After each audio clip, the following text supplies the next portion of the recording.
आधी रात का समय, पहाड़ी इलाका, ऊपर से मूसलाधार बरसात। रह रहकर बादल इतनी जोर से गरज रहे थे कि ऐसा लगता था आसमान ही धरती पर टूट पड़ेगा।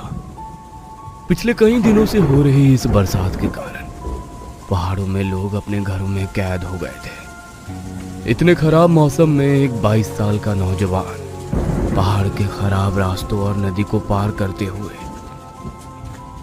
एक पुराने खंडहर तक पहुंच गया था। खंडहर में पहुंचकर उसने एक दीवार के पास जाकर उसे छूकर कुछ पल कुछ याद किया और फिर पास की जमीन को खोदने लगा।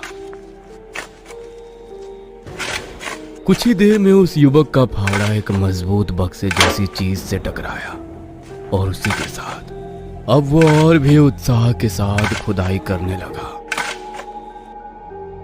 कुछ ही देर में युवक के सामने एक लोहे का बक्सा रखा हुआ था, जिसे देखकर उसके चेहरे के भाव बदलने लगे थे। युवक ने बक्से पर लगे ताले को फावड़े से तोड़कर जैसे ही उसे खोला, अचानक ही आसपास का माहौल बदलने लगा। जंगल में चारों ओर से जंगली जानवरों के रोने की डरावनी आवाजें सुनाई देने लगी।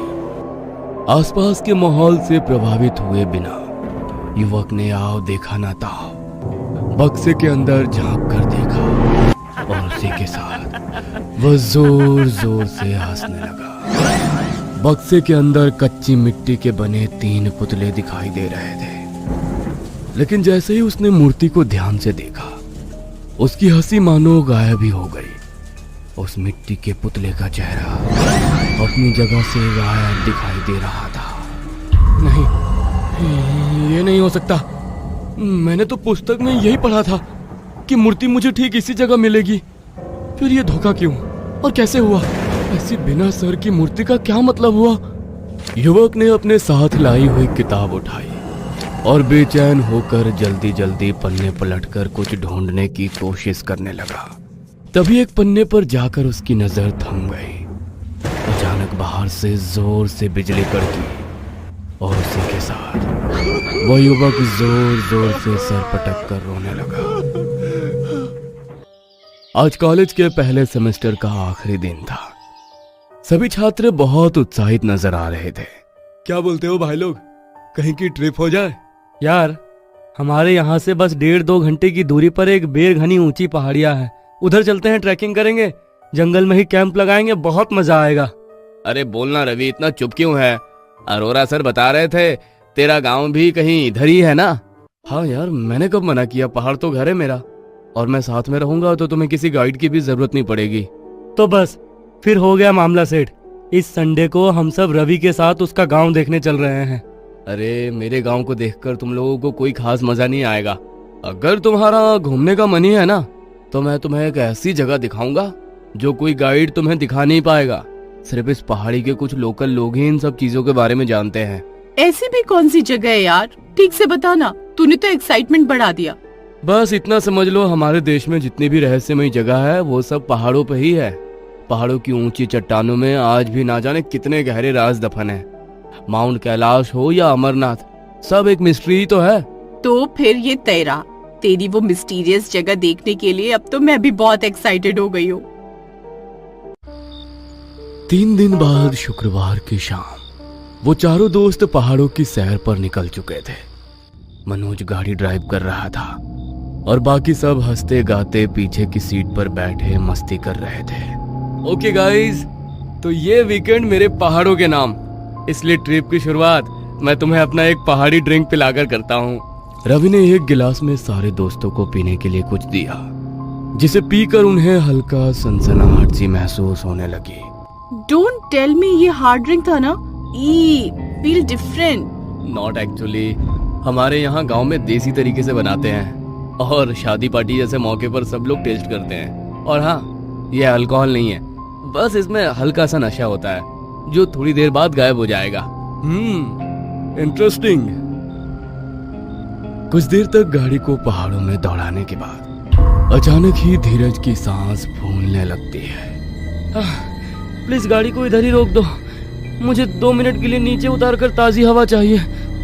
ऐसा लग रहा है जैसे दम घुट रहा है। धीरज की बात सुनकर मनोज गाड़ी रोक देता है।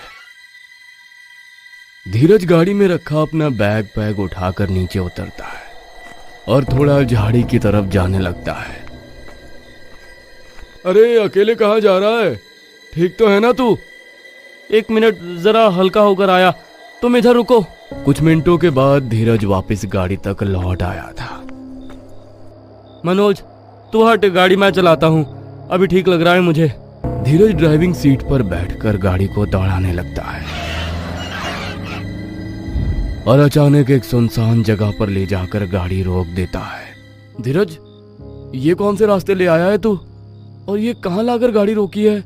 ये सही जगह नहीं है, इधर से जल्दी गाड़ी आगे ले। अरे यार, मुझे क्या पता ये कौन सी जगह है और ये रास्ता कहाँ जाता है।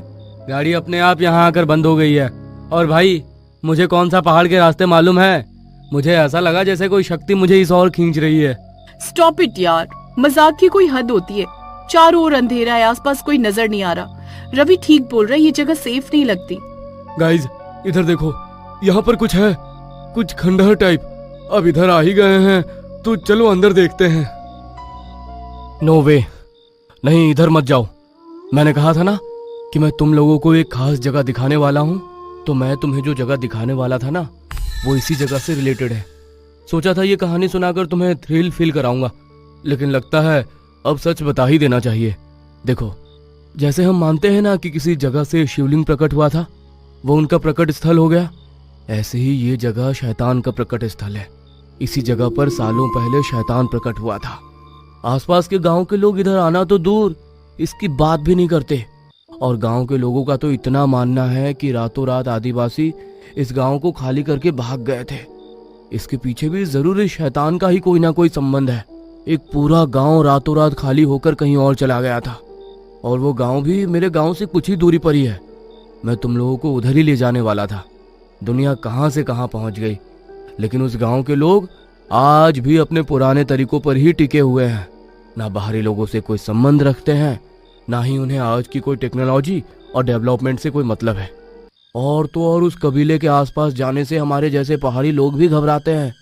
मुझे लगा था तुम सब शहर के लोग हो, ये कहानी सुनकर तुम्हें अच्छा लगेगा, लेकिन मैं नहीं जानता था यार, मेरे मन में आए हुए ख्याल हमें वाकई यहाँ तक ले आएंगे।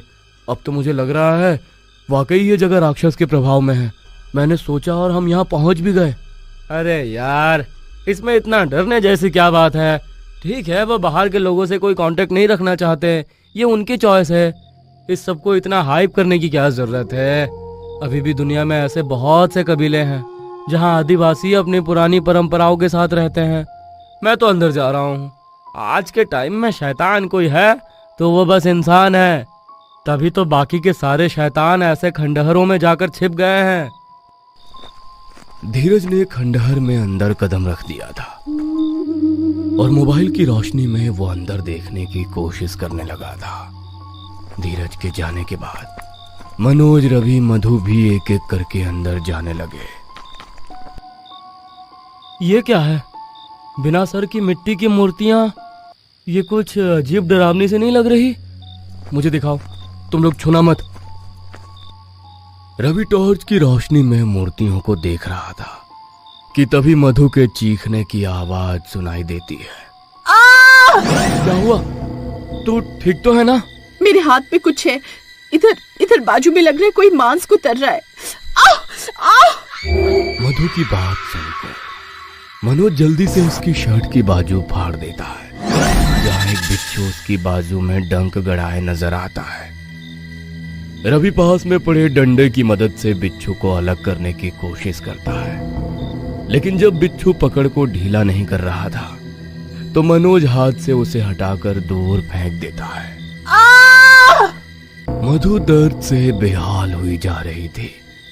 उसकी बाजू से खून बह रहा था और मनोज के हाथों में भी बिच्छू ने डंक मार दिया था, जिससे उसके हाथ भी घायल हो गए थे। चलो यहाँ से, बस अब बहुत हुआ। ऐसा लग रहा है जैसे यहाँ पहले भी कोई आया था। ये देखो, यहाँ किसी ने थाल सजा रखी हुई है। इसमें ये क्या है जिस पर मक्खियां भिनभिना रही हैं?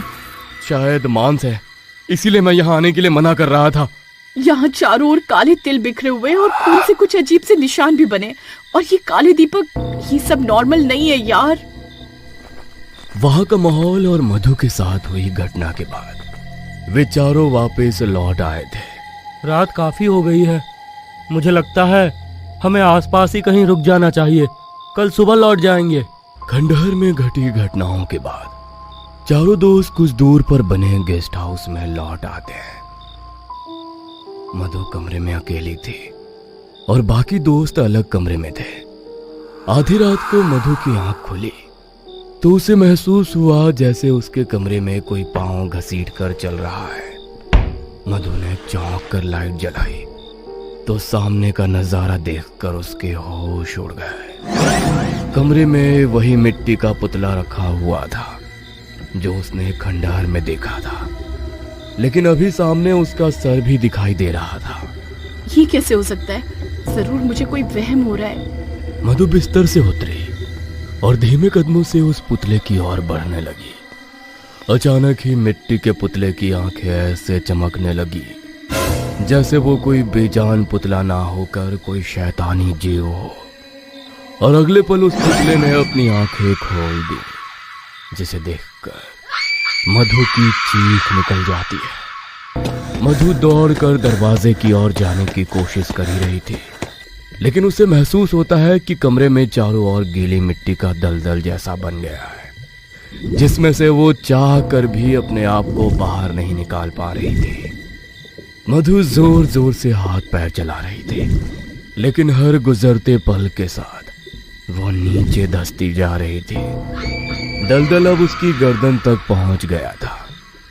तभी मधु के कमरे का दरवाजा खुलता है और रवि, मनोज और धीरज वहां पहुंच जाते हैं। मधु, क्या हुआ तुम्हें? ऐसे जमीन पर क्यों गिरी हुई हो? इसकी हालत कुछ ठीक नहीं लग रही है। अरे इसके पूरे शरीर पर यह गंदी गीली मिट्टी कहां से आई? कहीं बाहर गई थी क्या ये? कुछ समझ में नहीं आ रहा यार। अचानक मधु की आंख खुली तो अपने दोस्तों को आंखों के आगे देख वो जोर जोर से रोने लगी।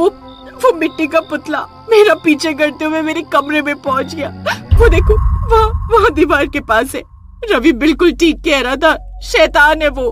हमें वहाँ नहीं जाना चाहिए था। अरे शांत हो जा मधु, कुछ नहीं है, तुम एकदम ठीक हो। थोड़ा आराम करो। अगर तुम्हें एतराज ना हो तो मैं तुम्हारे कमरे में रुक जाऊं? हाँ, प्लीज मुझे अकेला छोड़कर मत जाना।